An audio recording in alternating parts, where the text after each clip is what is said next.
Vince l'Atletico Latina al buongiorno di Podgora, ma risultato che dovrebbe finire su Bigliudice. I 32esimi di finale di Coppa di Promozione si chiudono con il passaggio del turno dei nerazzurri con Monte San Biagio, che potrebbe presentare ricorso nei prossimi giorni.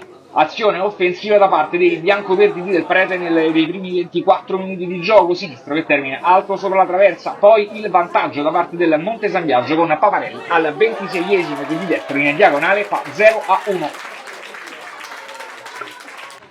Atletico Latina che prova al 41esimo della prima frazione di gioco ad avere una sortita offensiva, palla che termina in out, poi è ripresa ad accendersi con l'azione offensiva ancora da parte della formazione padrone di casa con il portiere del Monte San Biagio che è costretto ad intervenire. De Masi riesce a togliere le castagne dal fuoco dai suoi, poi Atletico Latina che ancora al minuto numero 12 della seconda frazione di gioco prova questa azione in verticale. Gallo prova la conclusione che termina alta sopra la traversa. Monte San Biagio che invece in contropiede è pericolosissimo, ancora con Paparelli che mette il pallone in verticale. Ciammaruconi è costretto al doppio intervento con Stera bloccata con le mani, poi è Fanelli a provare questo calcio di punizione con il destro che termina alto sopra la traversa. Atletico Latina alla ricerca del pareggio, così al minuto numero 19 della seconda frazione di gioco Anastasia fa tutto bene, pallotto che poi termina alto sopra la traversa. Monte San Biagio che invece dall'altro lato del campo con il numero 10 Giorgia mette questo pallone al centro. Ciammaruconi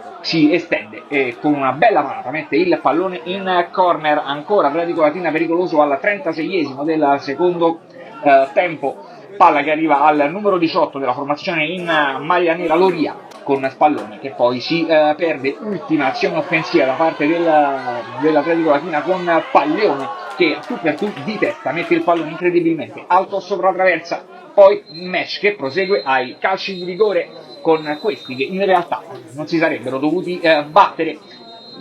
Il primo a battere è il Monte San Biagio, prima parata da parte di Ciammaruconi, poi sei il numero 10 della formazione padrona di casa a mettere il pallone in rete, vale a dire Bona.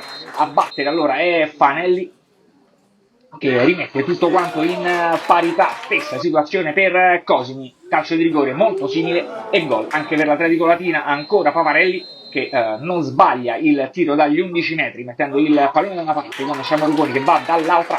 Atletico Latina che invece va a battere il calcio di rigore con Gallo e non sbaglia.